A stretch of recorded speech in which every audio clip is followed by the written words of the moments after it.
You know, there was something funny that happened yesterday. Mark Carney had another one of those Trump-like signing ceremonies. You know, Trump gets these executive orders and he signs them in thick felt marker and he talks about them for a moment.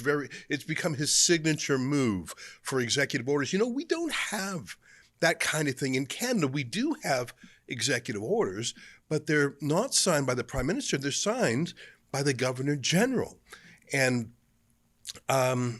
it's just not what we do in our system to have the Prime Minister as if he's the head of state.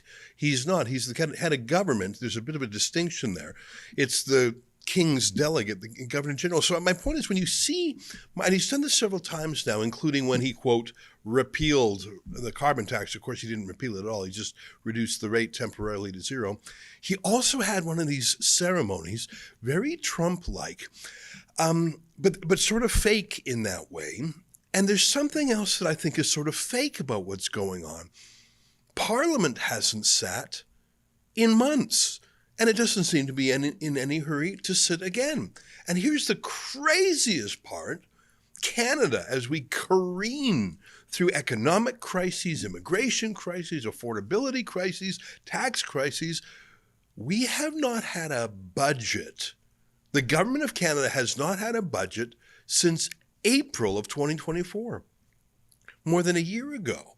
But hey, if Mark Carney has some more of these theatrical signing ceremonies, I guess that's all we need. Joining us now to talk about this and other related matters is our favorite tax fighter, our friend Franco Terrazzano from the Canadian Taxpayers Federation.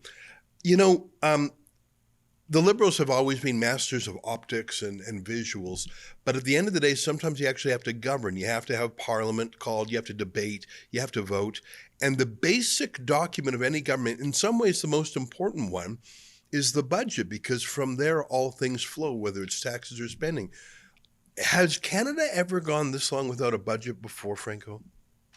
Well, unfortunately, yeah, right? Because the Trudeau government didn't put in a budget in 2020. So this isn't the first time that we've seen the Liberal government not bring in a budget, but this is really a big deal, right? Okay, for a number of reasons. Number one, it's democracy 101 that a government tables a budget, right? They're spending hundreds of billions of dollars of our money.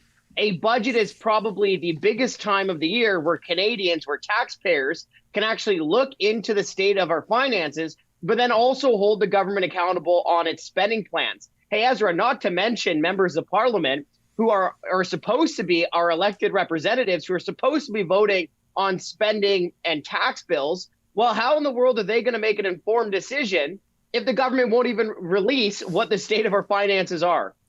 You know, I thought you were going to go in a slightly different direction when you mentioned the MPs, because here's one thing I know. Every April Fool's Day, the MPs automatically get a raise in pay. And I have to tell you, Franco, if they didn't get that raise in pay until they did their work and got a budget, we would have had that budget yesterday. And so they certainly took care of themselves first. Do we know when Parliament is set to resume? I see here that it'll be some weeks yet still, but the new finance minister, François Champagne, says we won't have a budget. We'll have a fall economic update, but we're still in the spring, Franco. Yeah, and then all of a sudden, fall turns into what, December? Yeah, that's what it was a couple years ago. Look, okay, first of all, fall economic statement isn't a budget. Right? It's supposed to be a budget update. Well, what are you updating on if you don't have a budget? But let's also go back to two things. Number one, I'm glad you brought up the pay raises, okay? So what is it, middle of May now?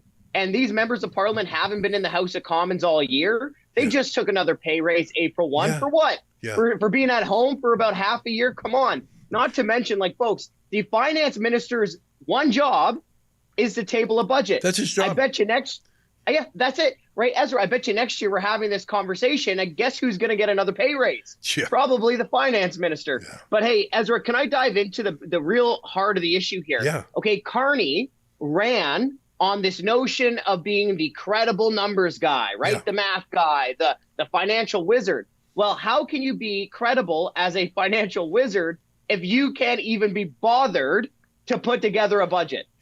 Yeah. You know, I was reading your essay this morning on your website, which is a great website. The essay, you called it, I'd call it a press release, I guess.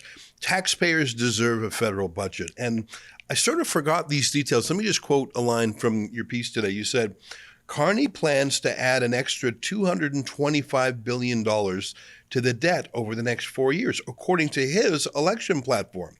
For comparison, the Trudeau government planned on increasing the debt by $131 billion over those years, according to the most recent fall economic statement. So Mark Carney is spending 50% more in terms of the debt. He's going into debt 50% deeper. And like you say, this is the guy who was supposed to bring, it was Trudeau who said the childish thing, budgets balance themselves, who said the naive thing, I don't think about monetary policy, who said the foolish thing, we'll build the economy from the heart out.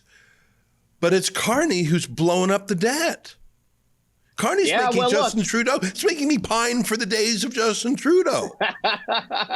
Oh, I bet you didn't think you were going to say that today. But look, turns out we learned that budgets don't balance themselves. And I guess budgets don't write themselves either. Look, it took Trudeau 10 years to double the debt, right? So in all of the 100+ years that Canada's been around, you had prime ministers, all of them rack up $600 billion of debt. Trudeau comes in and he doubles it.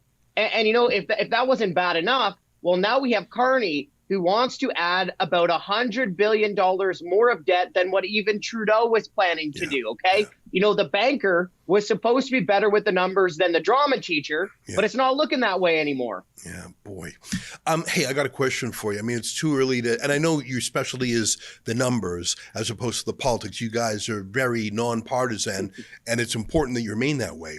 But I think we can all acknowledge the NDP over the last few years have been a force for increased spending. Whenever they cut a deal with Trudeau, it was in return for some spending shenanigans.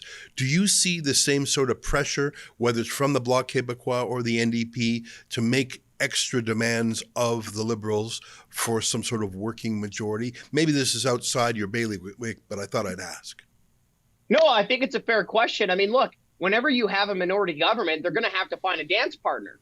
Right. So unless they're going to try to get the Conservatives on board with some tax cuts, maybe some spending reductions, I don't know how likely that is. But if they're looking for the NDP or the Bloc, I think everyone should worry that the spending and the debt's going to go even higher than the $225 billion of debt that Carney was running on during the election. So I think that's a very fair thing to be worried about. Absolutely. Because as you mentioned, I mean, look, the NDP, as crazy as the Liberal government has been, the NDP hasn't seen a type of dollar that they don't want to tax away or a new spending program that they don't like.